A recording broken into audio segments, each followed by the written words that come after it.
तर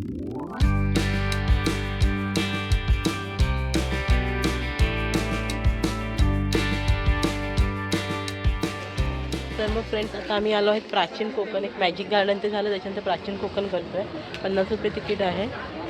तर आपण बघत आतमध्ये काय काय आहे. 100 वर्षापूर्वी कशी माणसं होती, काय करत होती, ते सगळं त्यांनी त्याच्यामध्ये दाखवलेलं. त्यांचा गाईड आहे, फ्री आहे तो. म्हणजे मुली असतात त्या सगळं सांगतात हिस्ट्री त्याच्याबद्दल, आधी काय होतं, कसं असतं, काय आहे. सानिका प्राचीन कोकणमध्ये आपले स्वागत करते. Konkan tourism development and research centre ही आमची संस्था आहे. या ठिकाणी आम्ही पर्यटनातून रोजगार निर्मिती हा विषय घेऊन येथे काम करत आहोत. विविध धार्मिक ग्रंथांचा अभ्यास करून आम्ही येथे एक नक्षत्र बाग तयार केली आहे. प्रत्येकाच्या जन्म नक्षत्रानुसार एक वृक्ष आराध्य वृक्ष म्हणून मानला जातो. त्याची पूजा अर्चा केल्यास त्या व्यक्तीला धन सौख्य आरोग्य प्राप्त होते. तुम्ही एक्झिट करताना बाहेर लावलेला बोर्ड पाहू शकता. शिलालेखावर लिहिलेली कविता कवी माधव यांनी 100 वर्षापूर्वी लिहिली. चिपळूण येथे झालेल्या पहिल्या कोकण मराठी साहित्य संमेलनात या कवितेला कोकणची प्रातिनिधिक कविता म्हणून स्वीकारण्यात आले.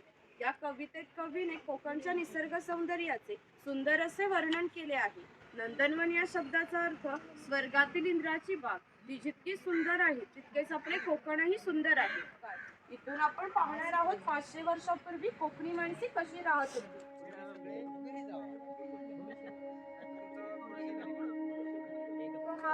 किंवा कोकम सरबत तयार केले जाते. त्याच्या बियांचे तेल पाडून त्या तेलाचा वापर कैलाजीवन सारख्या क्रीम मध्ये केला जातो. त्याच्या सालीपासून कोकम म्हणजेच आमसूल तयार केले जाते.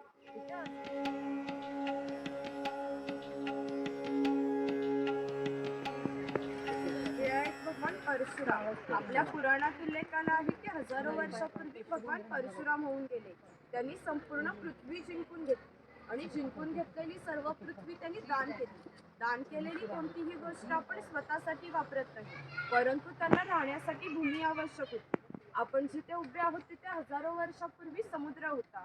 त्यांनी त्याच्याशी युद्ध केले व त्याला 40 ते 50 किलोमीटर पाठीमागे ढकलले आणि या कोकण प्रदेशाची निर्मिती केली. या कोकण प्रदेशाला परशुराम भूमी असेही म्हणतात.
रामदेवता का मंदिर है।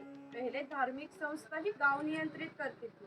गांव में दो लोगों का झगड़ा हो गया तो सब गांव के लोग इकट्ठा होकर गांव के मुखिया यहाँ न्यायदान करते थे। जिस जंगल में बाघ पाए जाते हैं वो जंगल समृद्ध माना जाता है। 500 साल पहले का जंगल भी इतना ही समृद्ध था। उसे हमारे भाव विश्व में भगवान का स्थान है। हम कोकणी लोग वर्ड पीपल सांप नागिन की पूजा करते हैं, यानी कि हम भी निसर्ग पूजक कहलाते हैं। इसलिए हमने इस देवी का नाम प्रकृति के संबंधित ऐसा ही रखा है, वाघझाई। सुविधा के लिए यहाँ मन्नतें मांगी जाती है और भूतों पर नियंत्रण रखने के लिए पूजा की जाती है। ये वीरगल है, वीर लोगों का प्रतीक चिन्ह।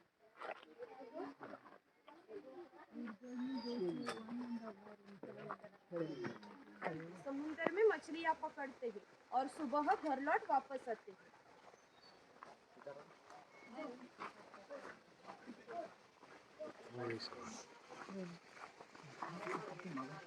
ये नाविक बारदार सिस्टम थी, यानी कि नाभिक, सुतार, कासर, ये हर घर में जाकर अपनी अपनी सेवा देते थे।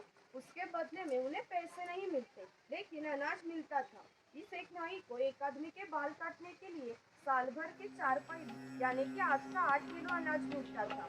इतने कम विदागी पर ये लोग समाज की सेवा करते थे।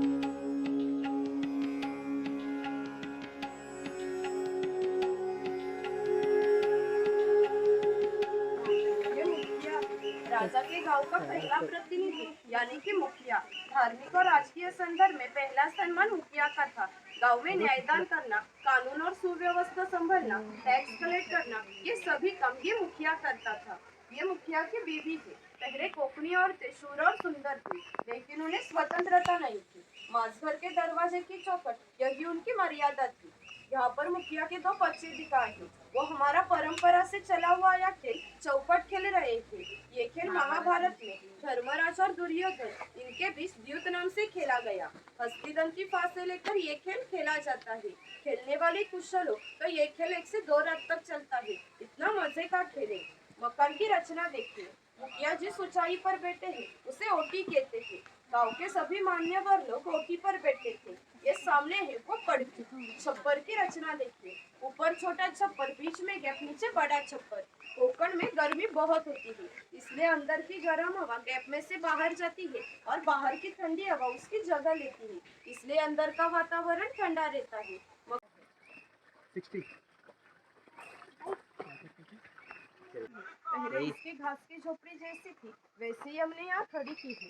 ये जो चूल्हा है उसे कोकणी भाषा में पिरसा कहते हैं। यह हमेशा के लिए जलता हुआ रखा जाता था, क्योंकि पहले घर में लाइटर और माचिस नहीं थी। किसान के बीवी को जब खाना बनाना हो तब वो यहाँ के 2-3 शोले लेकर रसोई घर का चूल्हा जलाती थी। नारियल के पेड़ बहुत होते हैं, उसे नारियल आने से पहले पोई आती है। उसे आधा काटा जाता है, बाजू से गुड़हल के पत्ते रगड़कर लगाए जाते हैं। वो पत्ते अंदर की माड़ी खींच लेते हैं और बूंद बूंद से गिरने वाली माड़ी इस मटके में इकट्ठा की जाती है।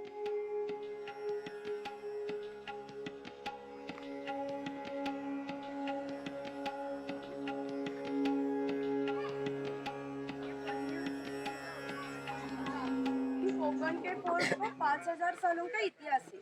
इन बंदरों से ही भारत के व्यापारियों ने पूरे जग से व्यापार किया था। इनमें से निर्यात होने वाली चीजों में हस्तकौशल्य की चीजें, हस्तिदंती चीजें, शंख, शिंपले, हीरे, माणिके इत्यादि चीजों की निर्यात ये बनिया लोग करते थे। उसके बदले में पूरे जग से भारत में सोना आता था। सावंतवाड़ी का है। सावंतवाड़ी के लोगों के लकड़ी के खिलौने संसार में बहुत प्रसिद्ध है। यहाँ पर दरवेश दिखाया है भालू का खेल करने वाला, और यहाँ पर सफेदा दिखाया है सांप का खेल करने वाला।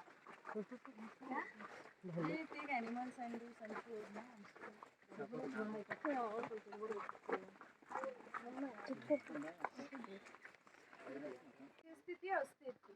बहुत से लोग सैन्य में थे। उन्हें लगने वाली लोहे की ढाल और तलवार बनाकर देने का काम ये लोहार करता था।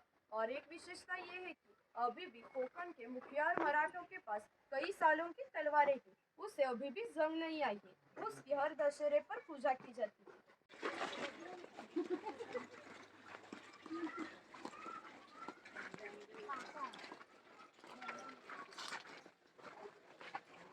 ये चोरी वाला है। पहले रिवाज के अनुसार 12 बलूतेदार हर घर में जाकर अपनी अपनी सेवा देते थे। वैसे ये चोरी वाला इस लड़की के घर आया है।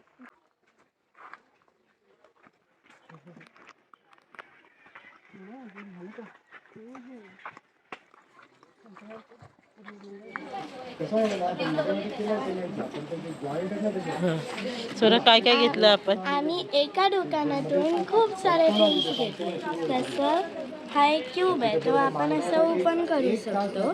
तो मी दाखवते तुम्हाला नंतर. मग मी ना सारांसाठी अशी एक ट्रक घेतली. डिफरंट कलरमध्ये पण आहे. और असा एक गेम आहे. एकाच स्टिकने असं हलवायचं आहे, एक एक घ्यायचं नाही. पण सगळे हलवले तर आऊट. मग हा डायनासॉरचा एग आहे. 3 दिवस पाण्यात टाकायचा, मग ते क्रॅक व्हायला लागतं. इथे आम्ही एक थालीपीठ सांगितलं. कोकम, कढी, मोदक आणि थालीपीठ आहे आणि एक झुणका भाकर सांगितलं आणि एक मोदक.